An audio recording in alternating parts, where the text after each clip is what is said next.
اسلام آباد ایئرپورٹ پہ کوئی چیز پاکستانی نہیں ملتی. جتنی گاڑیاں ہم امپورٹ کرتے ہیں ڈالر میں پیمنٹ کرنی ہوتی ہے اور وہ ڈالر قرضوں کے ہیں.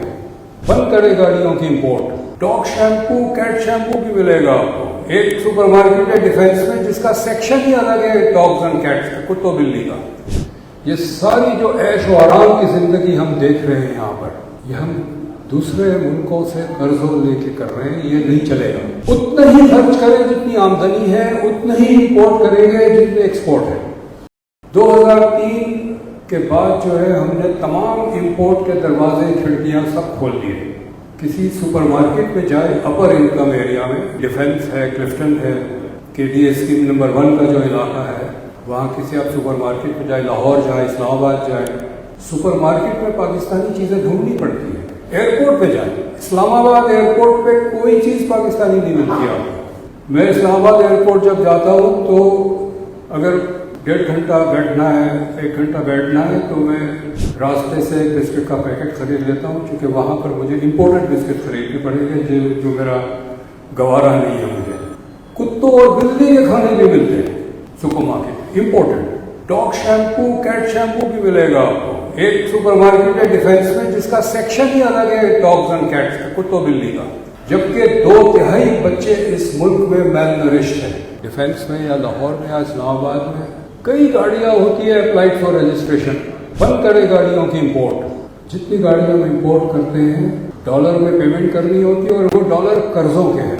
گاڑیاں چلنے کے بعد جو پیٹرول ہم استعمال کرتے ہیں وہ بھی ہم امپورٹ کرتے ہیں ڈالر پے کر کے, وہ ڈالر قرضوں کے ہیں. یہ ساری جو عیش و آرام کی زندگی ہم دیکھ رہے ہیں یہاں پر, یہ ہم دوسرے ملکوں سے قرضوں لے کے کر رہے ہیں. یہ نہیں چلے گا اور نہیں چل رہا. IMF دینے کو تیار نہیں ہے. اس مہینے جو IMF کی میٹنگ ہوئی ہے, government, finance minister, prime minister بہت اطمینان تھے کہ ہمیں اس میٹنگ میں $7 ارب مل جائیں گے. میٹنگ میں پاکستان کا سبجیکٹ ہی نہیں آیا ایجنڈا میں, اور یہ بھاگ رہے ہیں ادھر ادھر. ابھی سعودی عرب سے کہہ رہے ہیں 1.5 ارب اور دے دیں, پہلے تو دیا اور دے دیں. اتنا ہی خرچ کریں جتنی آمدنی ہے, اتنا ہی امپورٹ کریں گے جتنے ایکسپورٹ ہے, تب جا کے یہ ٹھیک ہو سکتا ہے. لیکن پریشر بل کرنا ہوگا, سڑک پہ پریشر بل کرنا ہوگا. 2003 تک ہر 100 روپے کے ریونیو پہ ہمارا جو خسارہ تھا 120, 125, 130 جو خرچ تھا, ایکسپینڈیچر تھا گورنمنٹ کا, یعنی ہمارا جو خسارہ تھا وہ 20 سے 30% تھا. اور ہر $100 کے ایکسپورٹ پہ ہمارا امپورٹ جو تھا وہ بھی 120, 125, 130 تھا. وہی اسی رینج میں تھا. یعنی امپورٹ ایکسپورٹ کا جو ڈفرینس ہے وہ خسارہ بھی 20 سے 30% تھا. آج ہر 100 روپے کے اخراجات پہ ہم 120 کے بجائے 220 خرچ کر رہے ہیں. یعنی جو 20% خسارہ تھا اب 120% خسارہ ہو گیا. اور ہر $100 کے ایکسپورٹ پہ $225 کا امپورٹ ہے. جو 25% کا خسارہ تھا 125% خسارہ ہو گیا. اور یہ 2-3 سال کی بات نہیں ہے, یہ پچھلے 25 سال 2003 سے آج تک 20 سال سے یہ چل رہا ہے. نوٹ چھاپ رہے ہیں یا قرضہ لے رہے ہیں اندرونی بیرونی, اس سے آپ اگر معاشی اثاثے بنا رہے ہیں تو اس اثاثے سے آمدنی ہوتی ہے, اضافی آمدنی, جس سے آپ قرضہ واپس کر دیتے ہیں. 1970 پہلے پاکستان کے جو پہلے 30 سال ہے 47 to 77 یہی ہوتا رہا. ہم قرضے لیتے تھے, لیکن قرضے لیتے تھے اثاثے بنانے کے لیے. یہ 30 سال کے دور میں فوجی حکومت بھی تھی, سویلین بھی تھی, پرائیویٹ سیکٹر اورینٹڈ بھی تھی, پبلک سیکٹر اورینٹڈ بھی تھی. پہلے 30 سال پاکستان کے سنہری سال تھے. حکومت جو بھی ہو, ہم نے Tarbela dam, Mangla dam, heavy mechanical complex, heavy electrical complex, port Qasim, Indus highway, یہ اسٹیل مل, یہ سارا ہم نے اس دور میں بنایا. جہاں گھاس نہیں اگتی تھی وہاں اب 2 فصلیں ہوتی ہیں. جہاں ریت اگتی تھی وہاں شہر ہے, بستیاں ہیں. یہ پہلے 30 سال کا کمال ہے.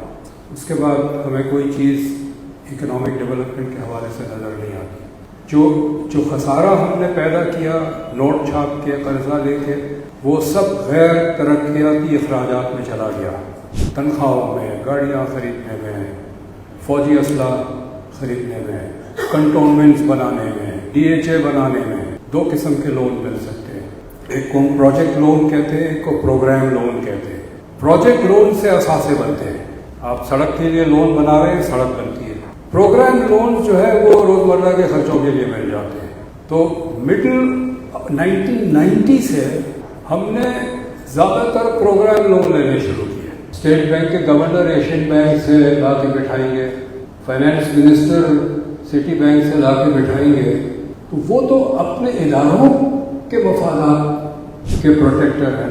पाकिस्तान में तो ये तो ठेके पे आए हुए हैं। जिस दिन शौकत अजीज ने रिजाइन किया वो छोड़ के चला गया। कौन था जो ये लेकर आया इनको? मोइन कुरैशी और शौकत अजीज और हफीज शेख और इशरत हुसैन के जैसे लोगों को 93 से 16 साल तक गैर बाहर से ला के स्टेट बैंक का गवर्नर बनाया गया। 93 में डॉक्टर मोहम्मद याकूब को लाया गया IMF से, वो गवर्नर थे। उसके बाद शमशाद अख्तर थी एशियन बैंक से आई, वो गवर्नर थी। उसके बाद इशरत हुसैन वर्ल्ड बैंक से। ये क्या सारे बाहर से ही ला के बिठाए जाते हैं? तो जब आपने अपने मुल्क को ठेके पे दे दिया गैर मुल्कियों के हाथ, अपने ही मीर जाफरों के जरिए, डॉलर का रेट तय होता है इंपोर्ट एक्सपोर्ट के खसारे से। आपका जब खसारा ज़्यादा होगा डॉलर महंगा होगा, चूँकि डॉलर का डिमांड ज़्यादा होगी, सप्लाई कम होगी। जब कर्जा मिल जाता है तो डॉलर की सप्लाई बढ़ जाती है, तो डॉलर थोड़ा गिर जाता है। कर्जा आप या तो वर्ल्ड बैंक, IFC इनसे ले जिनका रेट कम होता है, या कमर्शियल बैंक से ले जिनका रेट बहुत ज़्यादा होता है। लेकिन कर्जा आप लेंगे तो डॉलर गिर जाएगा। जहाँ जिस वक्त आप कह रहे हैं कि डॉलर का रेट गिरा था, हमने कर्जा हासिल कर लिया तो डॉलर के रेट गिर गया। लेकिन डॉलर को अगर हमने मुस्तहकम करना है तो उसका वाहिद हल ये है कि एक्सपोर्ट बढ़ाएं। एक्सपोर्ट बढ़ाने के लिए इंडस्ट्री का चलना ज़रूरी है।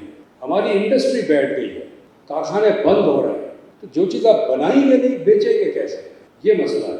डॉलर गवर्नमेंट के आने जाने से नहीं जाता, चेंज होता है।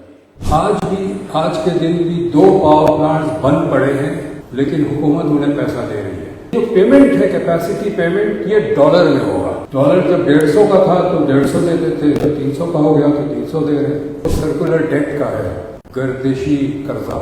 3 ब्लंडर्स किए हैं, और दानिस्ता, मैं फिर कहता हूँ दानिस्ता किए।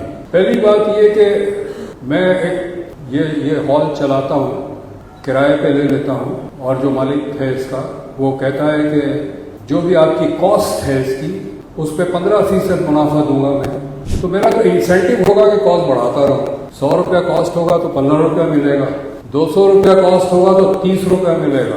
परसेंटेज अगर आप प्रॉफिट का परसेंटेज कॉस्ट पे लगा देंगे तो मुझे तो कोई इंसेंटिव नहीं है कि कॉस्ट कम करूँ। कॉस्ट ये सारे पावर कंपनीज जो हैं, IPPs जो हैं, इन कॉस्ट बढ़ाते रहे। उनको पता था कि हम ये पास कर देंगे, आगे सार्फिन को चला जाएगा, जो चला जाता है कानून। दूसरा ब्लंडर ये था कैपेसिटी पेमेंट। मैं 600 मेगावाट का पावर प्लांट लगाता हूँ, मुझे हुकूमत गारंटीड है कि 600 मेगावाट खरीदेगी। कम खरीदे या न खरीदे, 600 मेगावाट के पैसे देगी। आज के दिन भी 2 पावर प्लांट्स बंद पड़े हैं, लेकिन हुकूमत उन्हें पैसा दे रही है। और तीसरा ब्लंडर ये था कि ये जो पेमेंट है, कैपेसिटी पेमेंट, ये डॉलर में होगा। डॉलर जब 150 का था तो 150 देते थे, जब 300 का हो गया तो 300 दे रहे।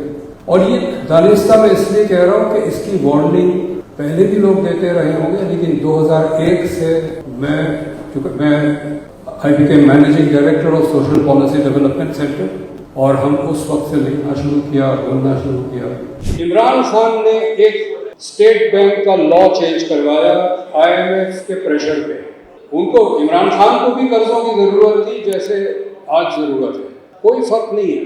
जो IMF वर्ल्ड बैंक का रवैया उस वक्त था, आज भी है। हाथ मड़ोड़ के जबरदस्ती वोट डलवाया गया। क्या चेंज था? दुनिया भर की जो स्टेट बैंक होती है ना, जिसको सेंट्रल बैंक वैसे कहते हैं, इंडिया में रिजर्व बैंक कहते हैं, या हम स्टेट बैंक कहते हैं, अमेरिका में फेडरल रिजर्व कहते हैं, नाम जो भी हो, central bank is the financer for the government. Government का जो पैसों की जरूरत होती है वो अपने स्टेट बैंक से लेती है। कानून स्टेट बैंक का जो चेंज किया गया, उसमें गवर्नमेंट स्टेट बैंक से लोन नहीं ले सकती। गवर्नमेंट ले नहीं सकती लोन स्टेट बैंक से। गवर्नमेंट सिर्फ प्राइवेट बैंक से लोन ले सकती है, और प्राइवेट बैंक स्टेट बैंक से ले सकते हैं। तो इन्होंने एक इंटरमीडिएरी क्रिएट कर दिया। اور اس انٹرمیڈیٹ ظاہر ہے اپنا منافع رکھتے ہیں، وہ اگر 10% سے لیتے ہیں اسٹیٹ بینک سے تو حکومت کو 11% پہ دیتے ہیں۔ آپ بینکس کے بیلنس شیٹ دیکھیں، جو منافع بینکس کما رہے ہیں شاید دنیا میں اتنا منافع بینکس نہیں کما رہے جو پاکستان میں کما رہے ہیں، کیونکہ guarantee sort of revenue in کو مل گیا، گارنٹی اکارڈنگ ٹو لا۔